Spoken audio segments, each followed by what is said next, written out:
Bonjour Estelle, bienvenue chez nous entrepreneurs. Alors racontez-nous, qu'est-ce que vous faites et depuis combien de temps vous faites ça?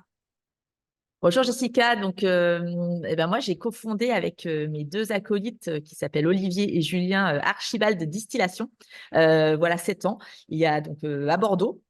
Et même au sein de Darwin. Derrière Archibald Distillation, c'est trois marques qu'on a créées. Un apéritif Folle Envie, le Gin Parcel et Archibald, qui est notre marque phare.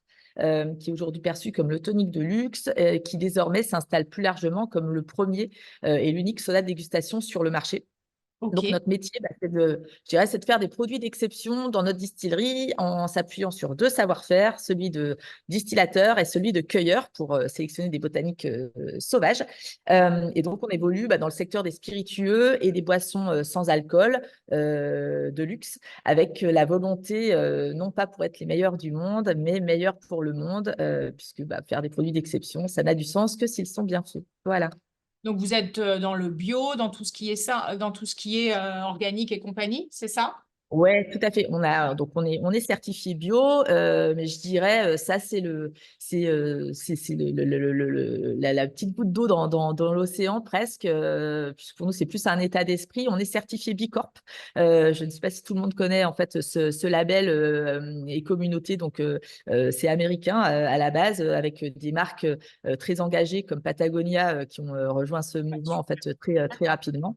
Ouais. Donc Corp, aujourd'hui, c'est un mouvement international et qui regroupe les entreprises avec un impact positif social, sociétal et environnemental. Et c'est Génial. aussi une communauté parce que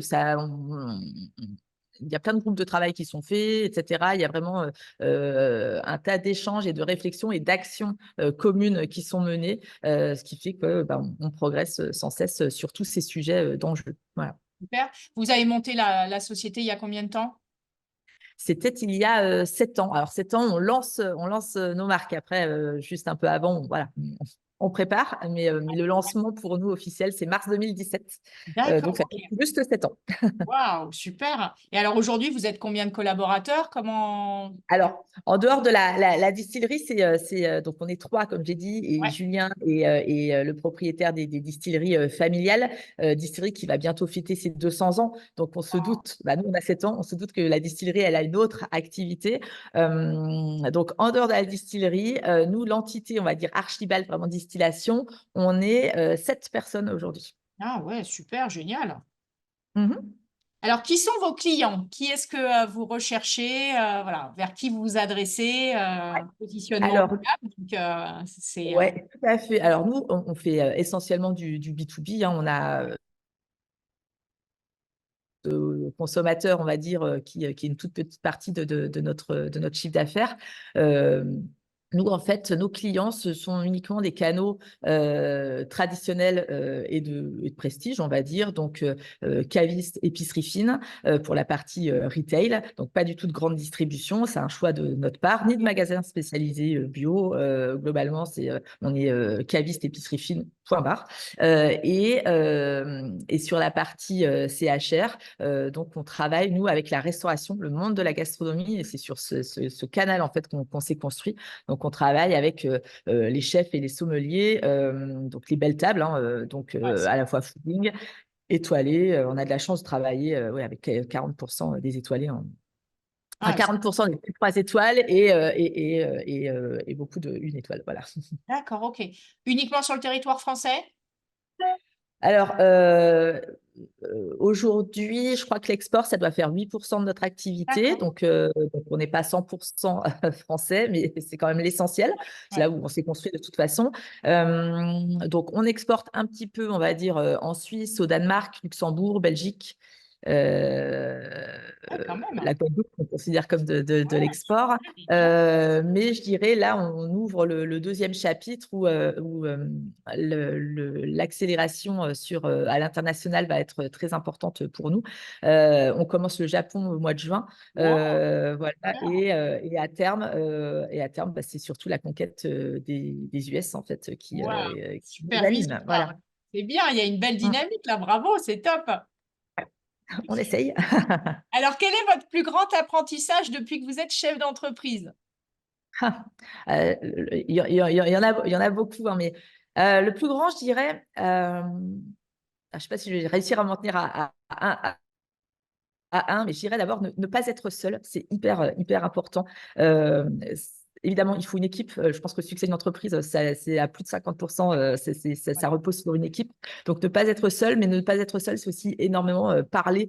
euh, Là, je parle de réseau, mais même c'est parler à ses clients, parler à ses fournisseurs, toujours en fait essayer d'apprendre et de ne pas rester seul. Et puis ensuite, je dirais ne pas faire comme tout le monde. Alors ça, c'est très banal de dire ça, mais je pense que c'est tellement vrai. Euh, et je dirais, je pense que l'être humain, même l'entrepreneur, on a quand même toujours des fois un penchant pour se raccrocher à des codes, à ce qui a été fait, etc. Ben, je pense qu'en fait, non, il faut oser.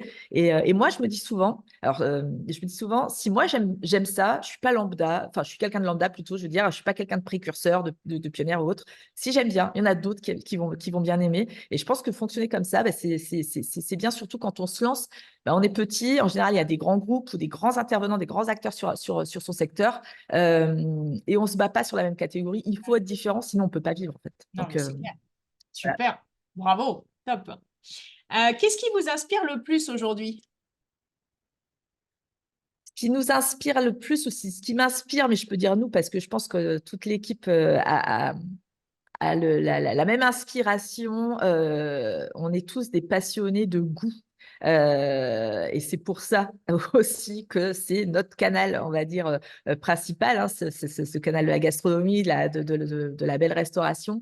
Et ça, c'est vraiment hyper important pour nous, l'excellence du goût, en fait, toujours continuer à exploiter notre savoir-faire de distillateur. En fait, on n'a jamais fini. C'est sans fin. On a toujours des nouvelles idées. Et ça c'est génial. Et donc, surprendre nos clients ou nos consommateurs, vraiment atteindre le wow effect, enfin, ça nous inspire vraiment. Je pense que quand on est passionné et compétent, évidemment, bah, ça avance tout seul. Ça, c'est pour l'interne. Et en externe, on a de la chance, une fois de plus, de travailler avec des clients, des chefs prestigieux, des sommeliers aussi prestigieux, qui sont des gens de palais et qui ont la même dynamique finalement, qui sont tout le temps en train de se renouveler, de chercher voilà, le surprendre, d'innover, l'excellence du goût. Voilà. Donc, voilà ce qui nous inspire. Ouais, c'est top, bravo. Alors, qu'est-ce que vous avez appris sur vous-même au cours de votre parcours? Alors, beaucoup parce que, enfin, et je pense que donc la définition de l'entrepreneur, bah, on n'a pas de filet de sécurité, donc on est indépendant, donc on est face à soi-même, donc je pense qu'on apprend beaucoup. Et moi, je dirais, ce que j'ai appris, c'est à me faire confiance, tout simplement. Bon, on a beau être entrepreneur, évidemment, on a quand même un minimum de confiance en soi pour se lancer, mais on a quand même toujours plein de doutes, on n'a pas la vérité. Et au final, en fait, ce que j'ai appris, c'est que ben, on se relève de tout, je me relève de tout,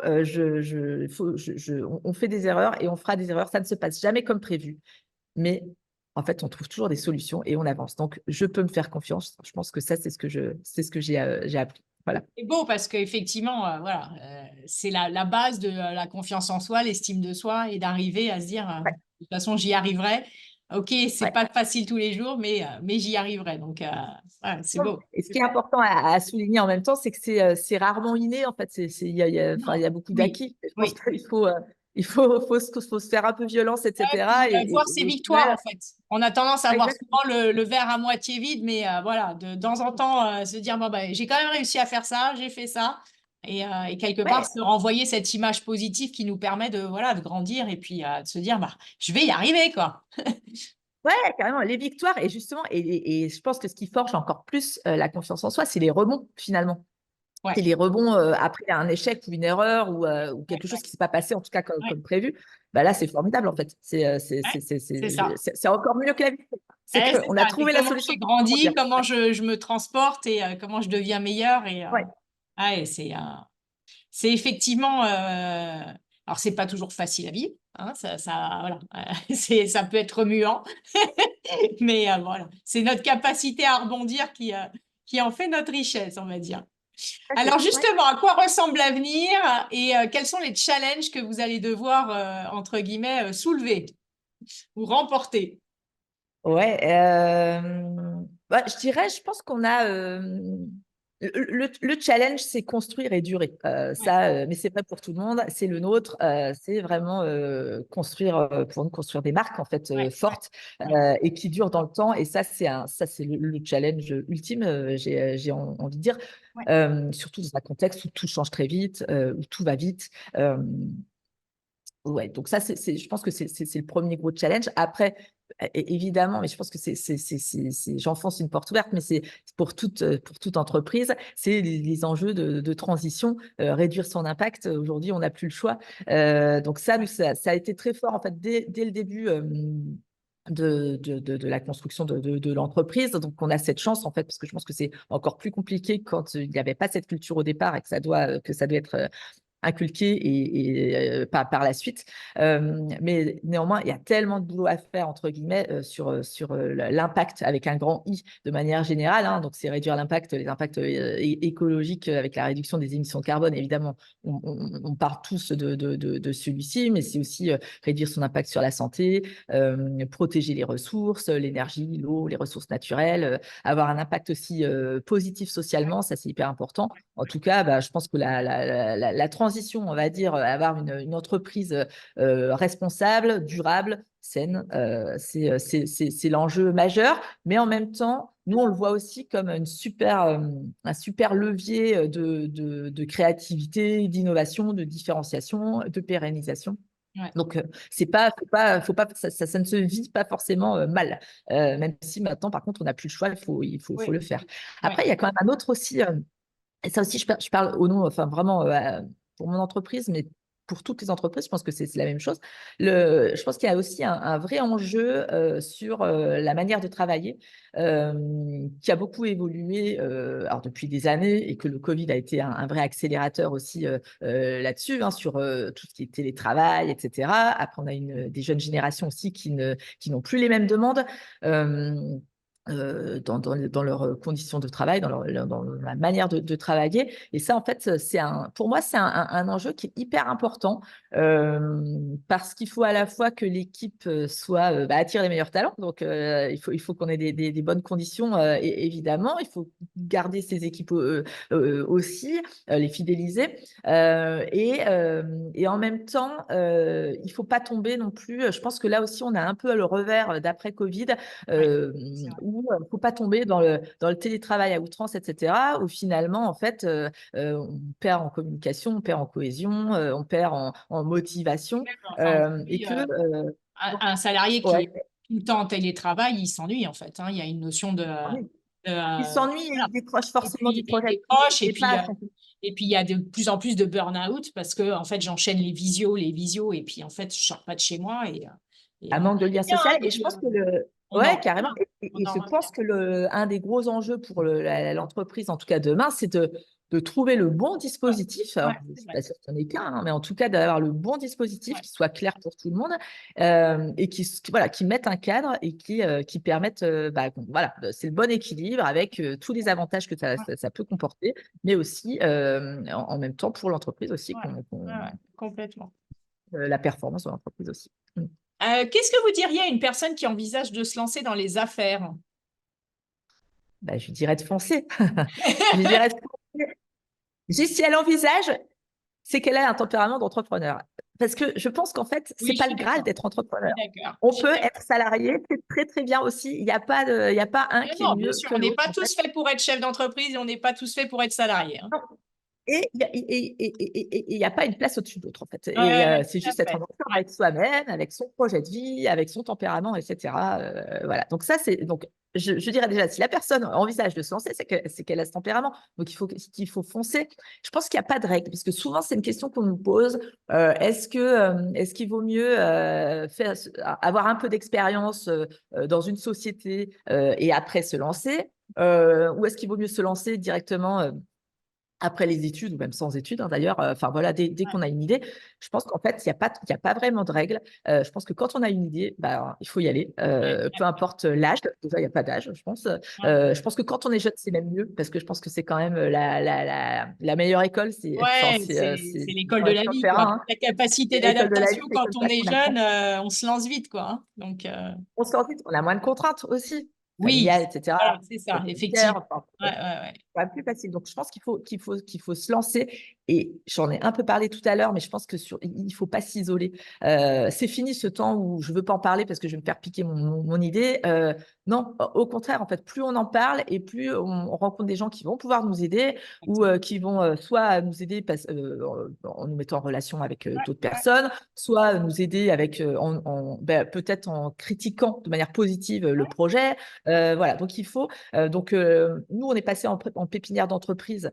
Donc, ça, je recommande à fond la pépinière. Alors, l'incubateur, selon le stade où on en est dans l'idée, mais la pépinière d'entreprise, mais c'est une chance qu'on a, en fait. C'est génial. Et échanger en permanence avec tout son écosystème.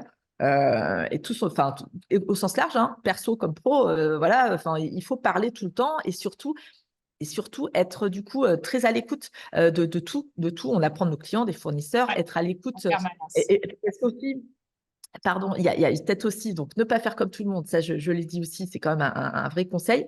Et puis, je dirais être lucide. Alors ça, il y a quand même foncer et être lucide, c'est trouver le bon équilibre. Il faut oser garder son cap parce que ça marche pas tout de suite non plus, donc il faut oser garder le cap Mm. pour pouvoir être sûr de est-ce qu'on a la bonne proposition ou pas. Mais il faut être lucide et être très attentif aux signaux faibles et pas se voiler la face parce que surtout quand c'est sa première entreprise, une entreprise, c'est un bébé, c'est son On est bébé. d'accord, on est Et, d'accord. et en fait, on a tendance à pas toujours être objectif, à se raccrocher. En fait, c'est jamais blanc, c'est jamais noir. Il y a toujours des indicateurs positifs et on se raccroche souvent aux indicateurs positifs. Et bien là, en fait, non, il faut quand même être assez dur avec son bébé. Moi, je crois qu'on Et a tendance peut-être aussi beaucoup à se focaliser sur ce qui va pas et à voir aussi ce qui. On a du mal à voir ce qui va, hein. On peut avoir en fait, deux états on a d'esprit. du mal à, Ouais, on a du mal à analyser, tout ouais, simplement, à ouais. analyser À ce prendre du qui va. recul, effectivement, et à se dire, bon, qu'est-ce qui marche bien, qu'est-ce qui marche pas bien. Et Et c'est et effectivement, c'est hyper important parce que de toute façon, il y a quand même un truc à dire aussi, c'est que moi, je m'aperçois que ça ne se passe jamais comme on pense, en fait. ça, c'est vrai. Euh, on crée quelque chose avec toute la meilleure volonté, la meilleure réflexion Ouais, du monde ouais, et toute la meilleure conviction, ouais, mais ça ne se passe jamais. Et de ouais, toute façon, je pense que être chef d'entreprise, c'est être entrepreneur, c'est de savoir pivoter, savoir piloter. Et donc voilà. Donc il faut quand même prendre du recul et réussir à détecter, à avoir la bonne analyse en fait ouais, de ce qu'on fait. ouais, Voilà. super. Si vous deviez recommencer votre entreprise, qu'est-ce que vous feriez différemment? Ça, j'avoue que c'est une question qui m'est compliquée, qui m'est compliquée parce que des erreurs, on en a fait plein. Je suis pas en train de dire qu'on a tout fait super Ah oui, dès mais la c'est première ça fois. qu'on comprend. Mais une fois de plus, j'ai du mal à dire ça parce que, alors, je vais être très cohérente avec la question d'avant, c'est-à-dire que pour moi, en fait, il faut se tromper. Enfin, et on se trompe Ouais, forcément, ça se passe jamais comme prévu.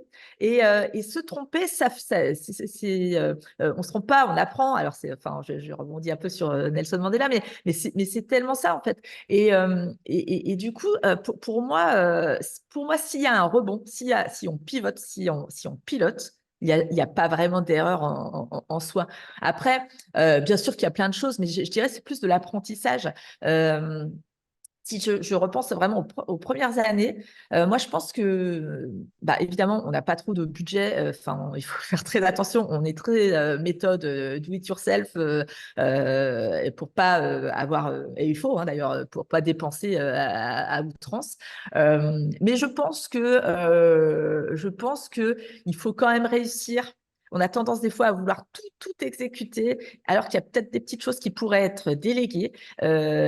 Et du coup, on pourrait se libérer du temps pour faire peut-être autre chose. Moi, pour ma part, peut-être qu'on s'est des fois un peu trop enfermé à trop produire des choses par nous-mêmes. Euh, on aurait Alors, vous peut-être pu n'auriez pu commencer les à le faire. déléguer. Voilà, d'accord, ok. Ouais, externaliser quoi, par un Passer son temps métier. sur les bons sujets, quoi. Ouais, exactement. Ouais. Vous avez un site internet, où est-ce qu'on vous retrouve?